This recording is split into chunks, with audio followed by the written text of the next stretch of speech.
ক্ষমতা এলে শহীদদের নামে বিভিন্ন স্থান প্রতিষ্ঠানের নামকরণ করা হবে বলে জানিয়েছেন বিএনপি ভারপ্রাপ্ত চেয়ারম্যান তারেক রহমান।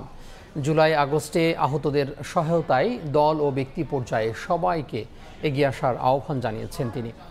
আমরা বিএনপি পরিবার সংগঠনের পক্ষ থেকে জাতীয় প্রেস ক্লাবে হুইল চেয়ার বিতরণ কর্মসূচিতে ভার্চুয়ালি যোগ দিয়ে একথা বলেন তিনি। ছাত্র জনতার অভ্যুত্থানের মাধ্যমে জুলাই আগস্ট মাসেও বহু মানুষ আত্মাহুতি দিয়েছেন, হতাহত হয়েছেন বিভিন্নভাবে।